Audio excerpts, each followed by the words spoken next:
All right, guys, number 5, why you may have a lagging chest.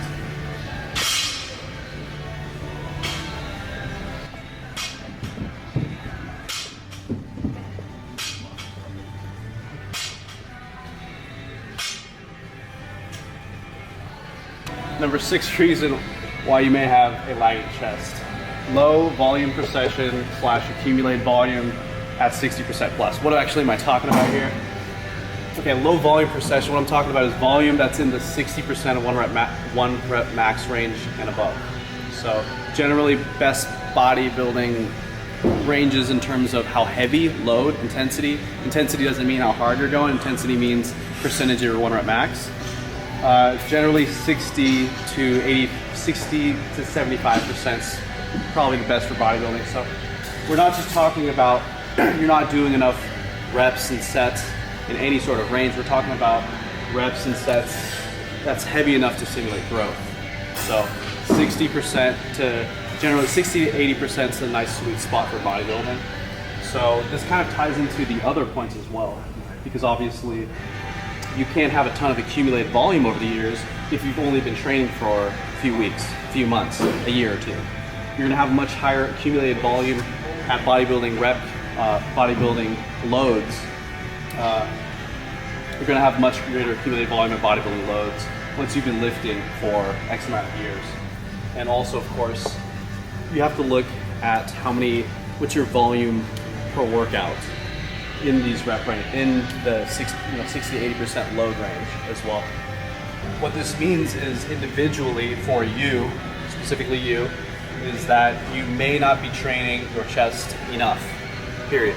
You may not be doing enough sets, etc. You want to be training at the highest volume that you're able to recover from.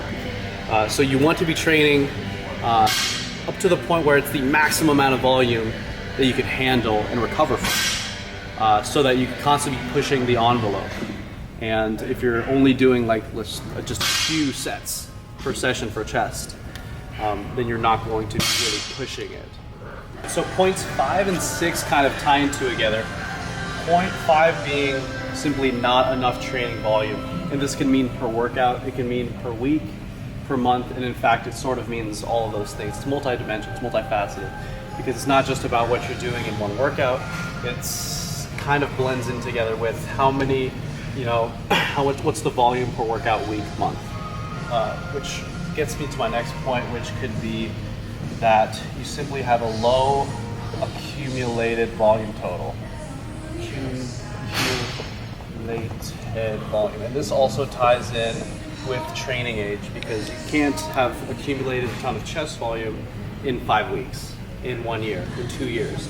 You'll have accumulated a lot more volume after 5 years of lifting compared to 3 years of lifting compared to 1 year compared to a week.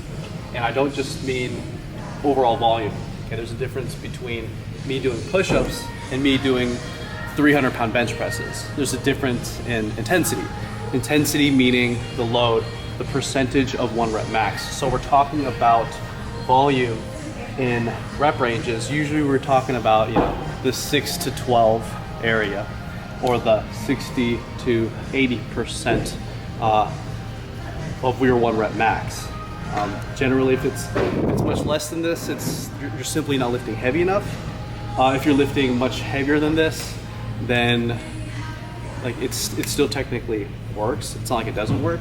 It's just that once you're lifting 85, 90, 95% 1 rep max, it's hard to bring in tons of volume at really high intensities.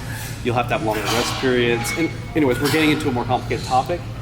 My main thing is that it could be you just haven't been putting enough volume per workout week, month over the years in this intensity range, the bodybuilding rep range, you could say.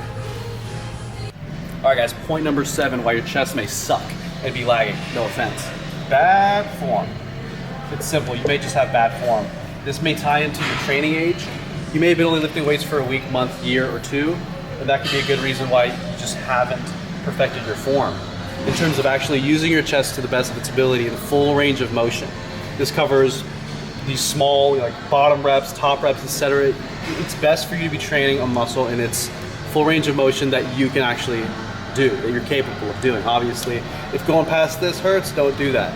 So use your full range of motion on the majority of your chest exercises. Use good form, which means the elbow is in the plane of the chest. So when the elbow gets lower or higher than the plane of the chest, generally other muscles are doing much more of the work. So if you're doing a chest press, whether it's incline, decline, flat, most of the time, the shoulders back, retracted. Basic bench technique, right guys? Elbow in the line of the chest through a full range of motion. That's generally good form. So if you're spending tons of time using bad form, you're not really maximizing your chest gain.